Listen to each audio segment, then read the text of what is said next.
Vamos con otras informaciones. Pese a que el viernes pasado terminó el estado de excepción en la macrozona norte, el gobierno determinó que el personal policial y militar se va a mantener en el lugar para apoyar el control de los flujos de migración irregular.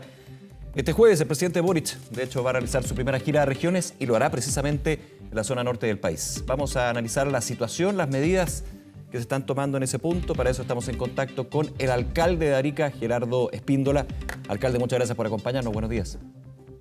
Hola Nicolás, muchas gracias. Un abrazo, ¿cómo estás?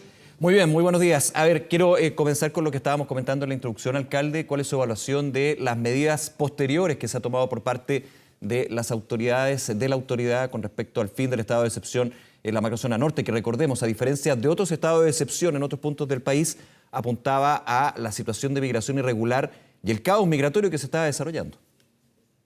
Sí, bueno, efectivamente, el fin del estado de excepción a nosotros nos generaba una preocupación. No obstante, vino el subsecretario del Interior y hizo un compromiso que hasta el momento se está cumpliendo, es que se acaba el estado de excepción, pero no se retira al personal del ejército de las fronteras, que era lo que más nos interesaba a nosotros. Especialmente porque esta crisis migratoria aún no ha finalizado, aún tenemos la presión de lo que está ocurriendo lamentablemente en el continente, producto de este éxodo masivo de personas de Venezuela. Y lo otro es que tenemos que evitar a toda costa que las fronteras sigan estando en manos de los coyotes o los traficantes de personas que lamentablemente por años se apoderaron especialmente de la vulnerabilidad de unas fronteras que están muy mal protegidas en nuestro país, porque no ha existido nunca por parte del Estado una real vocación política de proteger las fronteras o entender finalmente estos territorios como zonas especiales. Nosotros en Arica, a diferencia de lo que se vio en Colchane, el estado de excepción sí generó un efecto más positivo. Por lo menos las reconducciones que se realizaron en nuestro territorio sí fueron efectivas, y eso pasa no solamente por el trabajo que se hace acá en la zona de Chile, sino que también por el trabajo recíproco que se hace con Perú. Entonces, el que hoy día se haya finalizado el estado de excepción, pero que se mantenga al ejército y las policías y también la Armada, en el caso de Arica, porque recordemos que acá tenemos frontera marítima, nos da sin duda una mayor tranquilidad, que es posible avanzar en esto y no podemos estar viviendo siempre bajo una excepcionalidad, sino que creo que este paso nos tiene que llevar a avanzar y a pensar y diseñar una política permanente de protección de las fronteras, especialmente en la zona norte de nuestro país. Alcalde, justamente quiero ir a ese punto. El compromiso del gobierno es que este contingente sea transitorio, permanente. ¿Hay un plan de alguna manera para ir dando una gradualidad? Porque finalmente, claro, si en este minuto hay contingente y reforzamiento de las policías y del ejército en este caso, que presta apoyo a, por ejemplo, la Policía de Investigaciones y otras, si esto dura un par de semanas no tendría mucho sentido. ¿Ya hay plazo, hay un plan hacia adelante con respecto a ir normalizando y reforzando definitivamente esta situación? Mira, por lo menos no hay fechas que van a decir esto va a durar 2 semanas, un mes. Lo que sí hemos conversado, nosotros acá en Arica por lo menos hemos tenido ya 3 reuniones con personal del Ministerio del Interior, y cuando digo nosotros me refiero especialmente a las autoridades electas, los 4 alcaldes y la alcaldesa de Putre, además el gobernador. Hemos sostenido reuniones en la última fecha con el subsecretario. Le hemos planteado siempre la necesidad de este control permanente, y desde ahí establecer estas políticas además permanentes de control y protección de las fronteras. Si va a ser esto solamente un periodo de transición de 2 semanas, de 3 semanas y después el ejército se va a ir, no tiene mucho sentido, sobre todo cuando estamos viviendo hoy día una situación de emergencia. Acá lo primero que hay que hacer es que tomar definiciones que no solamente pasan por la situación chilena, sino que cómo nos coordinamos con el resto de los otros países, cosa que por lo menos en el gobierno anterior yo no lo vi absolutamente. Vi un liderazgo totalmente ausente en materia de política exterior, y vemos lo que está pasando finalmente con el vecino país de Bolivia, donde las reconducciones no han resultado, y en el caso de acá de Arica sí han resultado, sí, porque hay un trabajo conjunto con Perú. Eso quiero apuntar. Usted dice, con las reconducciones hacia Bolivia no ha resultado, con Perú, en el caso de Arica, por lo menos sí ha resultado.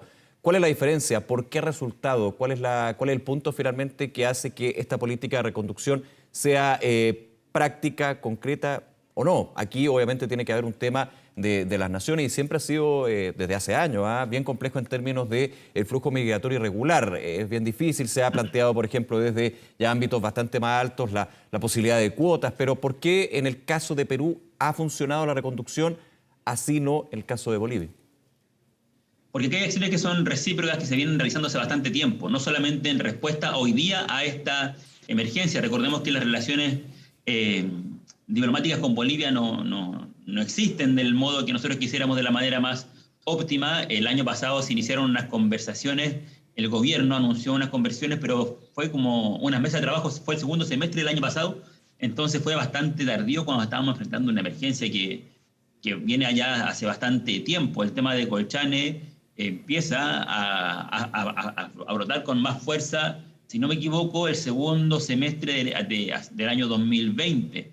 Entonces, un año después se empiezan a iniciar estas conversaciones con Bolivia. En el caso de las relaciones con Perú, acá hay una relación diplomática permanente, hay un trabajo permanente que se hace desde el Ministerio del Exterior. Nosotros tenemos un cónsul en Chile, en Bolivia, tenemos un cónsul peruano también acá en Arica. Se trabaja permanentemente en diferentes materias de salud, en materia económica, en materias culturales, en materia sanitaria, por supuesto en materias de seguridad como la estamos viviendo hoy día. Y por eso es que es mucho más fácil, no sé si era la palabra dicho más fácil, pero puedo decir la palabra, es mucho más efectivo el resultado de este trabajo. Así como nosotros acá han resultado las reconducciones, nosotros también tenemos que asumir compromisos con Perú, en este caso de evitar también que haya este movimiento de un lado para otro. Este fin de semana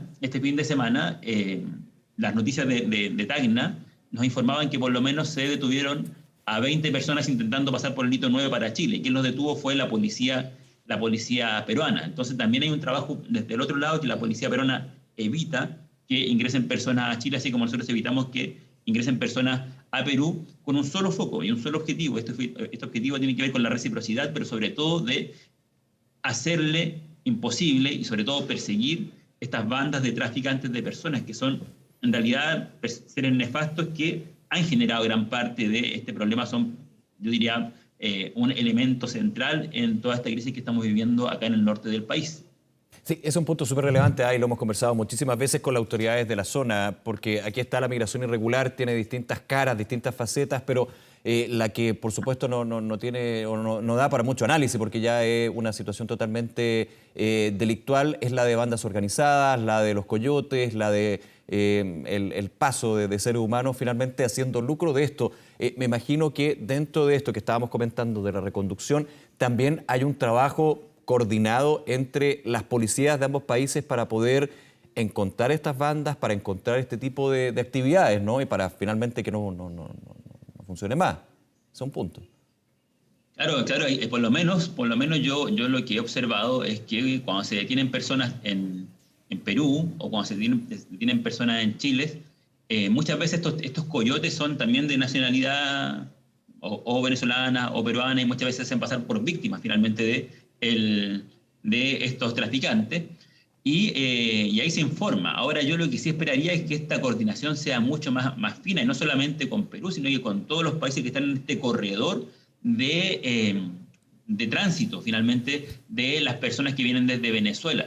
Estas mafias no solamente operan en este punto de la frontera, que es la frontera chilena con Perú, Chile-Perú, o Chile-Bolivia, sino que estas mafias vienen desde mucho antes. Nosotros como municipalidad lo hemos denunciado en muchas oportunidades, incluso antes de esta crisis con Venezuela. Especialmente nos ocurría con personas que venían desde Colombia, que llegaban a Arica, que llegaban a la municipalidad pidiendo una serie de cosas que le habían prometido que iban a pasar en Chile, y nos dimos cuenta que en el fondo había una mafia que estaba operando desde un sector que se llama Buenaventura. Nosotros nos contactamos con la municipalidad, le mandamos un montón de información desde el municipio de Arica a este municipio colombiano para informar y para decir que toda esa información que se daba desde Chile era una mentira, y que habían personas que estaban traficando y lucrando con la pobreza de otras personas. Entonces, hoy día lo que está pasando con Venezuela es exactamente lo mismo, pero con mafias que ya están completamente organizadas, y lamentablemente cuando hablamos de traficantes de personas, hablamos de una serie de otros delitos que son mucho más delicados aún. Por ejemplo, la trata de personas con la explotación sexual, la explotación laboral, la explotación sexual infantil. ¿Por qué no podemos estar hablando, o es un elemento de riesgo, las redes de pederasta o el tráfico de órganos?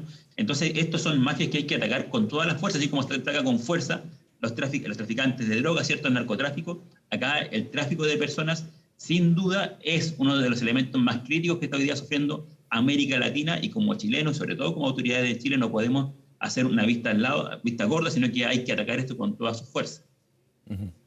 Ahora, estamos viendo lo que ha sido el fin del estado de excepción, alcalde. Usted tiene un buen balance en términos de lo que vino después, porque la preocupación era justamente eso. ¿Qué va a pasar cuando finalmente se termine esta situación excepcional? Ahora, hacia adelante, hemos hablado de lo que usted ve como planes, como estrategia, importante también la coordinación con países, con otros países, como por ejemplo Perú, pero desde el plano local, porque aquí la migración irregular, insisto, tiene distintas facetas, distintas caras. Usted lo tiene más que claro, digamos, por el trabajo en terreno que tiene y toda la comunidad de Arica y los alrededores. ¿Cómo se va abordando también quienes ya han llegado? Se ha hablado muchísimo de la necesidad justamente de ir abordando este punto. Está la reconducción, pero también de alguna manera la mirada integral sobre esta migración irregular que llega como primer destino a nuestro país, digamos, a lugares como Arica, como Colchane, entre otros. Claro, mira, nosotros, primero, este estado de excepción y la protección de las fronteras no ha sido infalible. Aún siguen pasando personas, pero en menor cantidad a lo que conocíamos o lo que ocurrió el año pasado. A Arica siguen llegando personas además que vienen, que entran por Colchane y que después se devuelven hacia el norte y su destino es Arica. Entonces, ante eso tenemos que hacernos cargo de lo que está ocurriendo. Por eso es que es importante que se mantenga el ejército, pero la pregunta es qué hacemos con quienes ya están hoy día acá adentro. Y acá hay hartas políticas que hay que tomar en cuenta. Primero, el que se realice, que lo anunció el gobierno, un proceso de empadronamiento, de conocer quiénes son las personas que están acá en nuestro país. Para nosotros es sumamente importante. Primero, para identificar quiénes son las personas que pudieran eventualmente quedarse en Chile y quiénes son aquellos que tienen que ser deportados inmediatamente. Hay personas que están en nuestro país, que han ingresado a nuestro país, que han sido deportados, que vuelven a ingresar. Hay personas que han cometido delitos en otros lugares, que están en nuestro país. Esas personas tienen que salir de Chile, tienen que salir de Arica, sí o sí. Ante eso no hay que tener ningún tipo de doble lectura y sobre todo ningún tipo de condescendencia. O sea, acá hay que actuar con la mano más dura que sea posible. Pero ¿qué pasa con el resto de las otras personas? ¿Qué pasa cuando nos encontramos con familias, pero especialmente con niños, con niñas? Nosotros tenemos un trabajo que realizamos permanentemente con nuestro equipo en base a la emergencia. Recordemos que Arica es la única municipalidad y el único servicio público que ha decretado emergencia por la situación migratoria. Eso nos ha permitido hacer una serie de acciones y enfrentar esto de mejor manera. Pero, por ejemplo, uno de los elementos importantes que hemos encontrado es el alto número de niños que están en situación de calle y que no están escolarizados. Nos hemos encontrado además con niños, por ejemplo, nos encontramos con 19 niños durante el mes de marzo en situación de calle. De esos 19 niños, 14 no tenían ningún tipo de documento. O sea, ingresaron a nuestro país sin ningún tipo de documentación. Eso es súper peligroso. Tú no puedes identificar quiénes son sus padres, quiénes son los adultos responsables.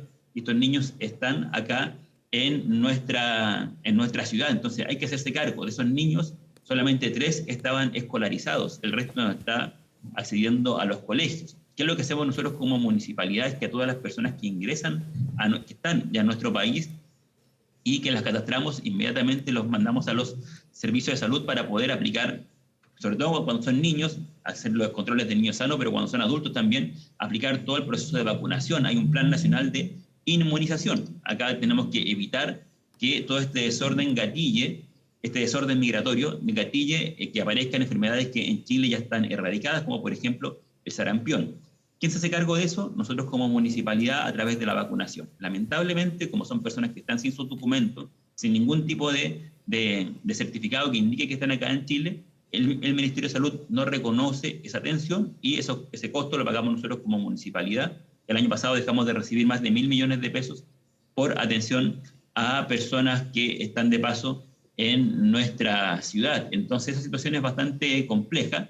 En Arica son cerca de 30.000 personas migrantes para una población de 230.000, 240.000 habitantes, un número bastante grande. Ahora, ¿cuál es la población migrante más fuerte en Arica? No son los venezolanos, son bolivianos, peruanos, y en menos de un año estamos en tercer lugar con la población venezolana en nuestra ciudad, donde sí tenemos que ir trabajando en todo un plan de ver qué ocurre finalmente con estas personas, qué ocurre con quienes están en situación de calle, qué ocurren con las tomas que están ocurriendo lamentablemente. Y es uno de los problemas más graves que estamos viendo hoy día, las tomas en los cerros de nuestra ciudad, donde son zonas que no se pueden construir, son zonas que están destinadas para otro tipo de usos, son zonas que son de protección, pero que lamentablemente hoy día también, hay que decirlo, hay mafias que son chilenas, que están tomándose los cerros y están aprovechando también esta situación de vulnerabilidad producto de esta crisis migratoria para lucrar con estas tomas que están ocurriendo en diferentes partes de nuestra ciudad. Gerardo Espíndola, alcalde de Arica, nuevamente alcalde, muchísimas gracias por este contacto y esta conversación con Canal 24 Horas. Que tenga buen día. Chao, Nicolás, un abrazo. Chao, un abrazo, que esté bien. Gracias.